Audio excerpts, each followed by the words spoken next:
네, 이제 날씨가 조금 선선해져서 아침에 새벽에 이제 나오시기가 이제 좀 좋을 것 같습니다.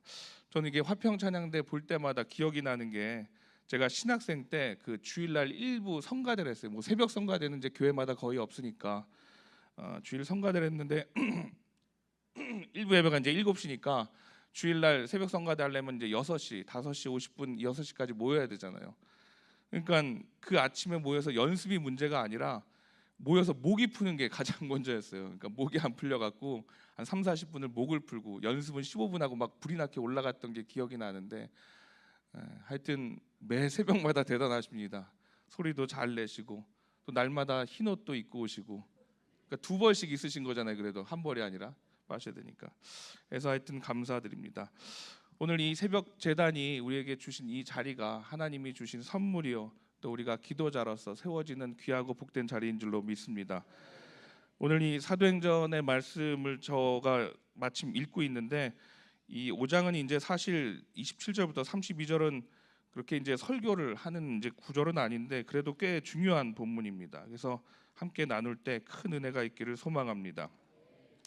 이게 성경을 보다 보면 예수님과 제자들과 이 대립하는 예수님과 제자들, 그 다음에 이제 예수님과 제자들의 반대하는 이 대립하는 사람들이 나올 때 꼭 두 집단이 나오게 되는데 어디냐면 여러분도 아시죠? 바리새파와 사두개파 사람들이 꼭 이 예수님과 대립하는 이 장면을 연출하곤 합니다.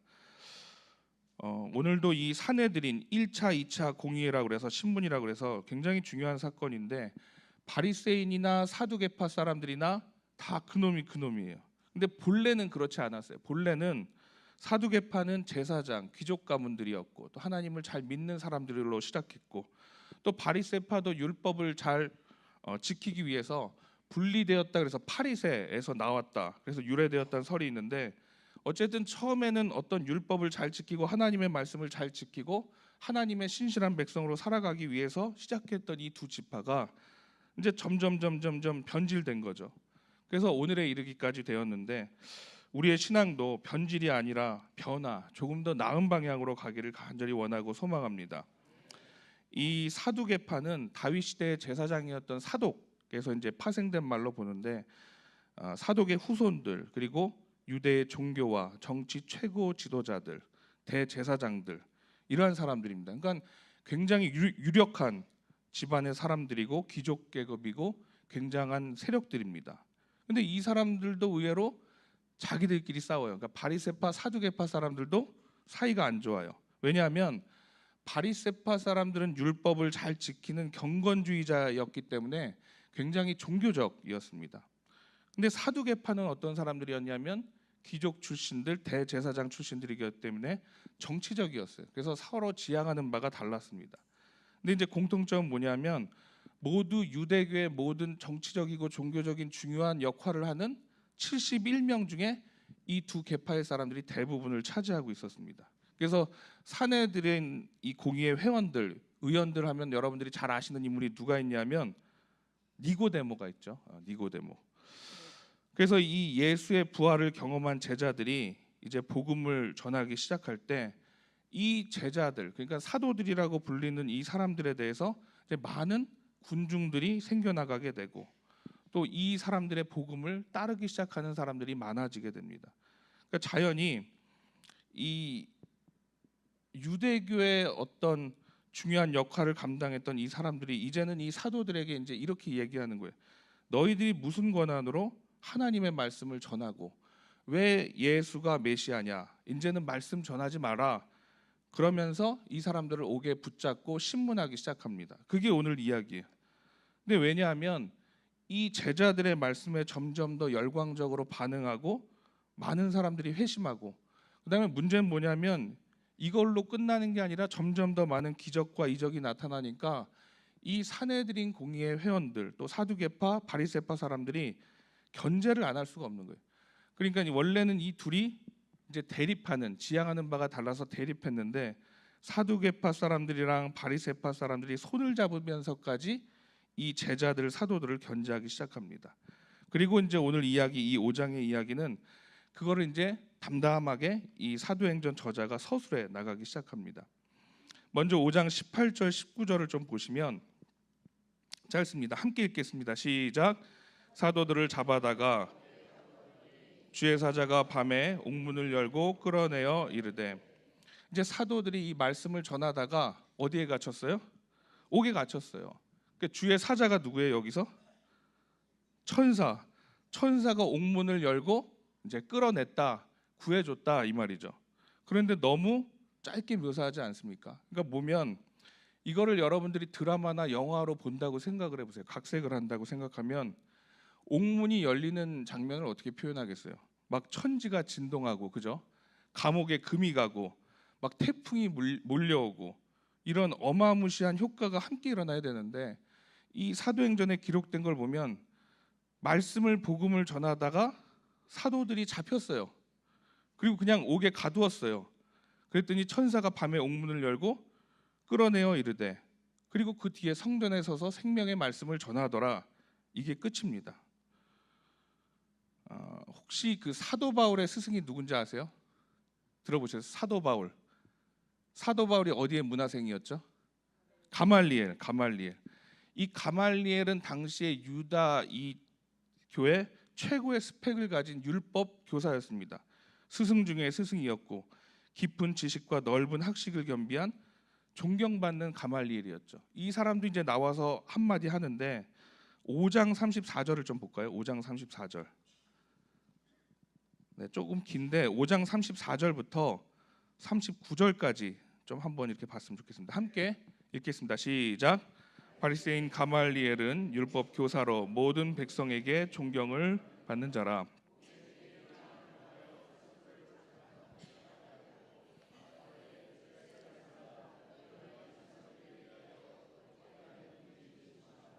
이전에 드다가 일어나 스스로 선전함에 사람이 약 400명이나 따르더니 그가 중임을 당함에 따르던 모든 사람들이 흩어져 없어졌고, 그 호적할 때 갈릴리의 유다가 일어나 백성을 꾀어 따르게 하다가 그도 망한즉 따르던 모든 사람들이 흩어졌느니라. 이제 내가 너희에게 말하노니 이 사람들을 상관하지 말고 버려두라. 이 사상과 이 소행이 사람으로부터 났으면 무너질 것이요, 만일 하나님께로부터 났으면 너희가 그들을 무너뜨릴 수 없겠고 도리어 하나님을 대적하는 자가. 아멘. 그러니까 가말리엘이 나와서 이제 이들을 신문하면서 이제 대제사장, 사두개파, 바리새파 사람들, 산헤드린 공의회 회원들에게 얘기하는 거예요. 예전에도 이런 일이 있었다. 이렇게 복음을 전할 때 이게 제자들, 사도들을 따랐던 것처럼 이런 일이 있었다. 봐라, 드다나 갈릴리 사람 유다 같은 사람이 있었는데 드다한테는 한 400명 군중들이 따랐고 또 이 유다 사람들에게도 따랐는데 그가 죽고 망하게 되니까 뿔뿔이 사람들이 흩어졌다. 그러니까 지금 제자들이 말씀도 기적과 이적이 일어나고 예수님을 따르는 것 같지만 이들도 마찬가지다. 그렇게 큰일 아니니까 소란 떨지 마라. 이제 이런 얘기를 하는 거예요. 그러니까 이 사도행전 이 기자는 이 사실 관계에 있어서 이 제자들의 어떤 말씀을 전하는 일에 대해서 굉장히 이제 담백하게 이제 써내려가고 있습니다. 우리가 이제 여기 뭐 청년들도 새벽기도에 와 있는데 젊은 청년들한테 이런 얘기도 많이 하잖아요. 스펙이 중요하다, 그죠? 우리가 이제 성공하려면 어떤 스펙을 많이 쌓아야 된다 이런 얘기도 많이 하지만 사실 성경은 그런 어떤 세상적인 명예나 부나 스펙이나 학식과 지식 등에 대해서 그것을 뭐 칭송하거나 그것을 그렇게 높이지 않습니다. 그리고 오늘 이 가말리엘, 당시의 율법을 가장 잘 알고 또 지혜자였다고 칭송받는 그도 오늘 인간의 지혜라는 것이 오늘 이 말씀에 따르면 성경은 그렇게 관심을 갖고 있지 않습니다. 그러니까 이 지금 사도행전을 통해서 강조하는 것도 뭐냐면 우리가 최고의 스승이고 최고의 율법학자라고 하는 가말리엘도 어떤 영적인 눈이 열리지 않으면 예수 그리스도 참된 복음을 받아들일 수도 전할 수도 없다는 이야기를 간접적으로 전하고 있습니다. 그러니까 이 사도행전을 보면 순전히 복음, 어떤 생명의 말씀을 전하는 것에만 초점이 맞춰져 있어요. 그러니까 모든 기적과 이적도 결국 무엇을 전하기 위한 수단이에요? 예수 그리스도 말씀을 전하기 위한, 복음을 전하기 위한 수단이고, 당시의 모든 이 율법학자들과 대제사장들, 어떤 명예와 권력과 부와 학식과 지식과 존경받는 지혜자라 할지라도 누구를 모르면 다 헛것이라는 거예요. 예수님을 부르면 다 헛것이라는 겁니다. 그러니까 이게 역설적인 질문이긴 하지만 초대교회는 성령의 역사가 가장 많이 일어나잖아요. 그런데 사실 부족한 것이 많은 그러한 시작이었습니다. 그러니까 이 초대교회를 시작할 때 한번 생각해 보세요. 무슨 큰 건물이 있었겠어요? 무슨 큰 조직이 있었겠어요? 그러니까 매일 모였을 때 뭐라 그래요? 물건을 통용하고. 이 말이 뭐냐면 부족하니까 늘 자기 집에 있는 거 갖고 와서 서로 나누고 쓰고, 조직도 없어서 6절 말씀해 보니까 6장 이하에 보니까 사람들이 바빠지고 제자들이 할 일이 많아지니까 사람들 7명을 택해서, 그죠? 7집사를 세우잖아요. 그게 여러분 잘 아시는 뭐 스데반, 빌립, 디몬, 안디옥 사람 니골라, 이렇게 7명을 세워서 조직을 이제 세우기 시작합니다.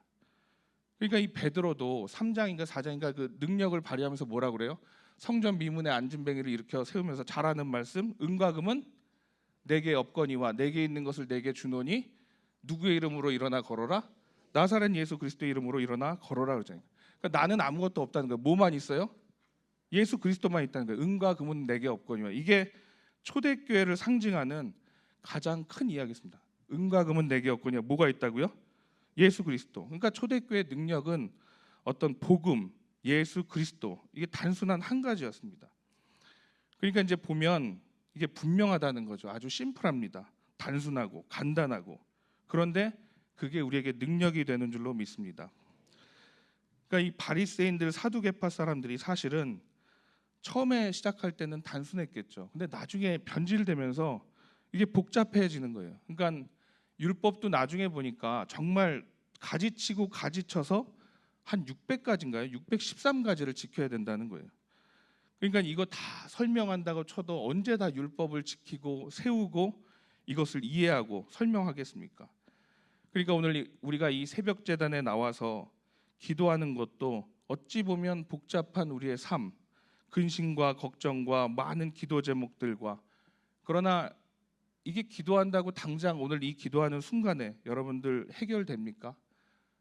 근데 기도하다 보면 명료해지고 단순해지지 않습니까? 그래, 하나님이 우리와 함께 하시지. 오늘 이 새벽에 주시는 하나님과의 이 깊은 관계를 통해서 우리가 선포하는 거죠. 예수 그리스도 이름으로 질병이 물러가고 정말 악한 마귀 우리 가정에 틈타지 않도록 주여 인도하여 주시옵고, 우리 자녀들. 근데 그게 하나하나 세세하게 여러분들 기도 제목 할 때 그게 이루어지느냐는 말씀이죠. 그것보다는 내 마음에 확신이 생기지 않으세요? 십자가 예수의 피로 공로로 나를, 죄인인 나를 세워주시고 하나님이 나와 함께하여 주시는구나. 그러니 내 모든 삶의 문제는 다 누구께 맡겨요? 주님께 맡기겠습니다 하면서 오늘 하루를 살아가는 거 아닙니까? 그러니까 겟세마네 동산에 예수님도 기도하실 때 이 잔을 내게서 떠나가게 하소서 그래서 잔이 치워졌나요? 아니, 여전히 그 잔은 나에게 남아 있었죠. 여전히 십자가의 죄를, 그죠? 십자가의 죄를 지고 가야 될 그 어린 양으로서의 직분과 사명은 여전히 그대로 있었잖아요. 그런데 3번의 그 땀방울이 핏방울처럼 흐르는 그 기도를 마치고 나서 자리를 털고 일어나서 제자들을 깨우고 당당하게 나아가는 그 예수님의 모습을 볼 수가 있습니다. 왜냐하면 이게 분명해졌거든요. 간단해졌어요. 그 복잡했던 생각들이 아주 심플해졌어요. 하나님이 나와 함께 해주시는구나. 하나님의 역사를 이루기 위해서 예수인 나를 독생자로 부르셨구나. 이게 확신이 드는 거죠. 그러니까 여러분들 오늘 이 새벽 제단을 통해서 여러분들의 환경과 조건에 너무 신경 쓰지 마시고 정말 중요한 것 한 가지를 붙잡고 가는 이 새벽 제단이 되길 간절히 바라고 기도합니다. 그게 해결되면, 그게 확신이 서면, 그게 믿어지면 우리가 나머지 것들은 다 해결될 줄로 믿습니다. 이 제자들을 보면 얼마나 재밌냐면 옥에 갇혀서 매 맞고 풀려나가요. 그 다음에 뭐 했을까요? 그 다음에 또 말씀 전해요. 그렇게 옥에 갇히고 매 맞고 풀려나자마자 또 말씀 전하는데, 이들이 말씀 전하기 위해서 이제 천사가 우리를 옥의 문을 열고 구해줬으니까 어떡하지? 도망칠까? 말씀 전할까? 모일까? 기도할까? 고민하고 주저했을까요? 아니, 다음 말씀에 보면 뭐라고 돼 있냐면 새벽에 성전에 나가서 또 말씀 전한 거예요. 그러니까 이들은 확신이 생긴 거예요. 오히려 이들을 찾고 있는, 야 큰일 났다, 옥문이 열렸다, 이 사두개파 바리새파 사람들이 경비병을 풀어서 이 사람들이 없어진 것을 보고 막 찾고 난리가 난 거예요. 그런데 5장 20절 21절을 보겠습니다. 함께 읽겠습니다. 5장 20절 21절 가서 시작. 가서 성전에 서서 이 생명의 말씀을 다 백성에게 말하라 하며 새벽에 성전에 들어가서 가르치더니 그와 함께 있는 사람들이 와서 공회와 이스라엘 족속의 원로들을 다 모으고 또 말씀을 전하니까 어때요? 또 잡아들이는 거예요. 그러니까 보세요. 이 말씀을 전하고 또 잡히고 이러는데 사내들인 공회가 얼마나 무서운 이 신문 재판이냐면, 여러분 그거 아시죠? 인민재판 들어보셨잖아요. 북한에서 예전에 공산당이. 그러면 없던 죄도 뒤집어 씌우는 게 인민재판입니다. 거기는 사람을 세워놓고 신문하는 거예요. 근데 죽이기 위해서 신문하는 거예요. 그러니까 죄가 없는 사람도 죄가 있다 그러면 죄가 있는 거고, 그 자리에서 돌을 던져도 할 말이 없고, 그 자리에 옥에 가두고 매를 때려도 할 말이 없는 거예요. 심지어는 죽여도 되는 자리가 인민재판의 자리였어요. 그러니까 이 제자들이 사실 이 사내들인 공의의 이 재판에 끌려갔을 때 사실은 어때야 돼요? 두려워하고 무서워하고 이래야 되는 게 정상인데, 오히려 이 사람들을 잡아가는 사람들이 두려움에 떨어갑니다. 그러니까 죄 없어도 뒤집어 씌우면 피할 방도가 있는데, 소위 우리 세상적인 말로는 쫄아야 되는데 안 무서워하는 거예요, 이들이. 왜냐하면 단순한 어떤 복음, 예수 그리스도라는 무기를 이제 가지고 말씀을 전하기 때문에 이 제자들이 무서울 것이 없었던 것입니다. 자, 6장 27절을 함께 보겠습니다. 6장 27절, 28절, 29절. 제가 27절 읽겠습니다. 그들을 끌어다가 공회 앞에 세우니 대제사장이 물어 28, 29절 읽겠습니다. 시작. 이르되 우리가 이 이름으로 사람을 가르치지 말라고 언급하였으되 너희가 너희 가르침을 예루살렘에 가득하게 하니 이 사람의 피를 우리에게도 돌리고자 함이로다. 베드로와 사도들이 대답하여 이르되 사람보다 하나님께 순종하는 것이 마땅하니라. 아멘. 공회 앞에 세우고 이제 대제사장들이 두 번째 잡아갖고 신문하면서 이 제자들에게 묻는 거예요. 그러자 이 제자들이 대답을 하는 거죠. 그리고 중요한 이 대답이 30절과 32절, 오늘 읽은 말씀 하반부에 있습니다. 30절부터 32절까지 읽겠습니다. 시작. 너희가 나무에 달아 죽인 예수를 하나님이 살리시고 이스라엘에게 회개함과 제사함을 주시려고 그를 오른손으로 높이사 임금과 구주로 삼으셨느니라. 우리는 이 일의 증인이요 하나님이 자기에게 순종하는 사람들에게 주신 성령도 그러하니라 하더라. 아멘. 이게 기가 막힌 대답을 하는 것이 이 짧은 이야기에 예수 그리스도가 누구인가에 대해서 자세하게 담겨 있습니다. 그러니까 30절에 보면 나무에 달아 죽인 예수를 우리 조상의 하나님이 살리시고, 이건 십자가의 부활에 대해서 이야기를 하는 거예요. 이스라엘에게 회개함과 제사함을 주시려고 이야기하는 것은 31절. 이스라엘에게 회개함과 제사함을 주시려고 그를 오른손으로 높이사.